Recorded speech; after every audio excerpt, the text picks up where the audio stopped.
Okay, well, anyone who is no stranger to the channel knows that I've been eagerly awaiting the upcoming Alien TV show, which is set to premiere in the summer of 2025. Moreover, in addition to my inquisitive optimism, I do hold some faith that Noah Hawley's writing will fulfill my expectations. I've also been desperately seeking a little more meat on the bone regarding information to go on other than the words Alien and Earth. Then, much to my delight, FX decided to drop a small teaser trailer just the other week. Small really being the operative word here.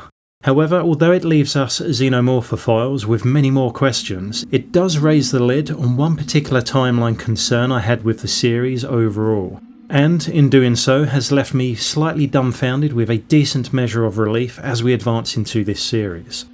In a separate video, I will dissect and discuss some of the images in the trailer that rapidly flash on screen in much the same way Event Horizon made us gasp in horror, or Tyler Durden liked to amuse himself while working at the cinema.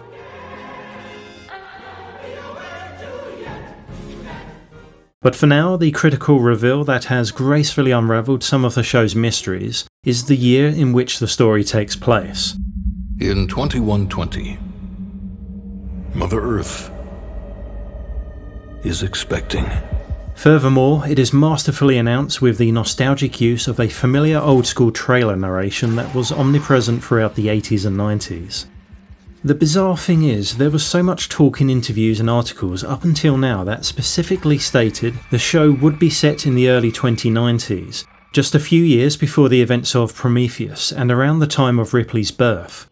Rightly so, this had raised alarm bells for many fans, leaving us all questioning how on earth they would tell a story about aliens before humanity knew they existed, whilst navigating around existing canon without messing it all up. I've even explored these ideas in multiple videos, but I'm curious whether this was deliberately misleading or simply false assumptions made by media outlets. Nevertheless, we have now been given solid confirmation via this teaser that Noah Hawley's Alien will be set in 2120. Just 2 years before Alien and the fateful demise of the Nostromo along with most of its crew. I was already excited about this show and to see what Noah Hawley would conjure up in this universe, especially after he wrote and directed so many thrilling and clever episodes of Fargo.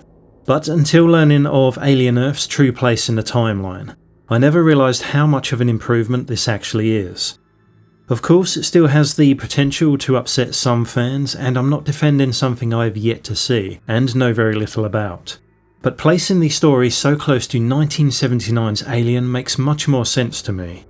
I say this because every time we've ever travelled too far in the past or too far in the future in this franchise, it left me feeling lost and sometimes a little dissociated. There is still so much to uncover between the time of Alien and Aliens, to which those incredible movies merely scratch the surface. The benefits of when the show takes place could certainly involve tying up loose ends with David's story, and any other unanswered questions relating to those prequel films set decades back, and many people do want those answers.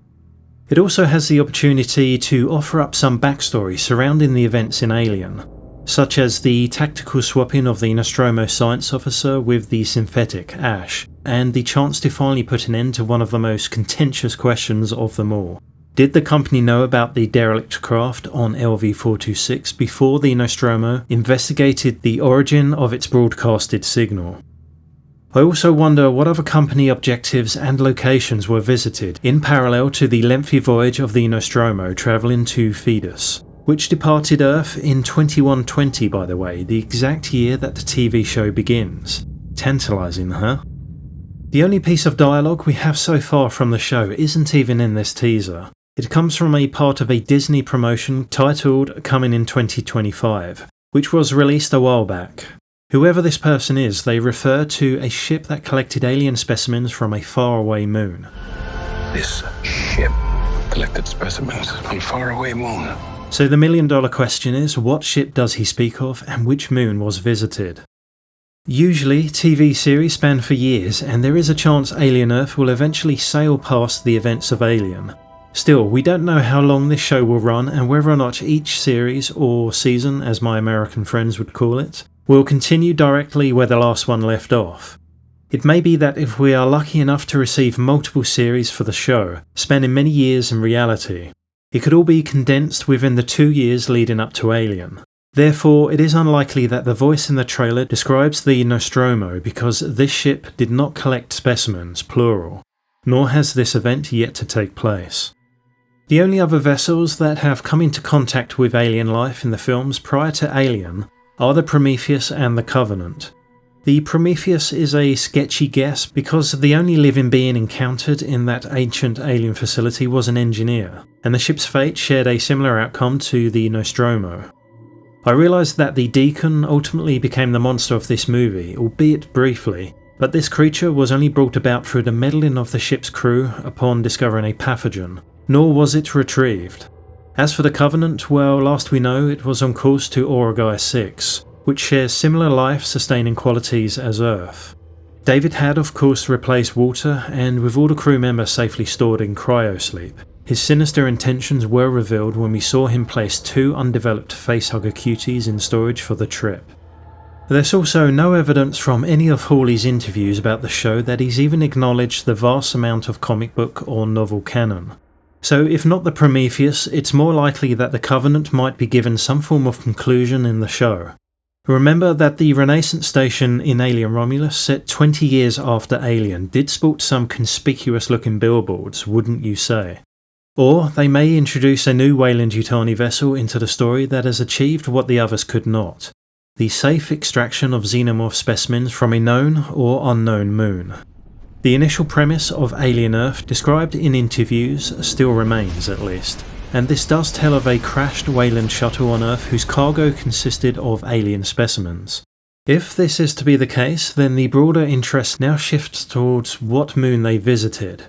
I've always semi-believed that the derelict on Acheron was known to the company long before Ripley and her crewmates set down to investigate the source of the signal, and there were certainly a plentiful number of ovomorphs, meaning egg specimens, to collect. But without delving into the conspiratory rabbit hole of why they would then still send a crew of cargo haulers back to the exact same location later on, it's more logical that LV-223 is the site in question. This was the location in Prometheus which also orbits the gas giant Calpamos, along with LV-426 in the Zeta II Reticuli system. This site would have been of much greater interest to the company, especially since the loss of their expensive flagship and Peter Weyland himself to this expedition. Although I disliked many aspects of this film, I always felt that this place had a magnificently harrowing story to tell if we were allowed to explore it. Not only was the engineer facility full of enough biomaterials to lay waste to all indigenous life on any planet, but the whole structure also seemed to hint at being a staging area for intelligent operations among the possibly hierarchical race of ancients that no doubt created this perfect specimen. Whatever the reason for the Juggernaut discovered in Alien to have crash-landed on Acheron, its neighbouring moon, later known as LV-426, LV-223 may provide those answers and much more. It's also important to remember that within the fiction of the Alien universe, the gas giant Calpamos, which resides in the Zeta II Reticuli binary star system, has 3 moons: LV-426, LV-223, and the last moon that is so far unknown to us. I find myself extremely curious about the fact that 2 of the 3 moons thus far have revealed themselves as a treasure trove of study for extraterrestrial intelligence and technology. LV-223 offered a large facility housing countless pathogen-containing urns whose occupants seemingly met their end due to a xenomorph outbreak some 2,000 years ago. LV-426 is home to a Juggernaut derelict, perhaps of a similar age when the pilot lost control of his ship, whose cargo consisted of numerous ovomorphs, or eggs, rather than urns containing the black pathogen, which was the only inventory discovered in the engineer's facility. I have ideas about who and what this pilot represented compared to the engineers who once operated the complex on LV-223, but I'll reserve my thoughts on his possible benevolence for another time. However, I will conclude this video with the suggestion that the 3rd and so far unseen moon of Calpamos might just make an appearance in the show. It's possible that this moon hides an even darker secret than that of its siblings, one that strongly relates to the very title of this franchise. Suppose one moon housed a powerful black substance that has the ability to recode any lifeform's DNA. then perhaps the third moon is where the derelict on Acheron was stationed initially, and its deadly cargo discovered in Alien is a mere glimpse of horrors to come. I believe David's experimentations on Elizabeth Shaw's organs, in combination with the pathogen, allowed him to stumble onto something very profound. But these ancient beings undoubtedly already knew about this discovery long ago. Consequently, if Alien Earth shed some light on a more creative origin for the Xenomorph, rather than David did it, then I'll be a happy Alien fan indeed. Whether we meet these perfect specimens once more in a familiar destination, the third moon of Kalpamos, or somewhere else entirely, is up for debate. So stay tuned for my breakdown of the mysterious images seen in the teaser, but in the meantime, let's hope for some great marketing for the TV show over the coming months, one that doesn't spoil the mystery and hints at mature storytelling to come. Entertain the dude, signing off folks.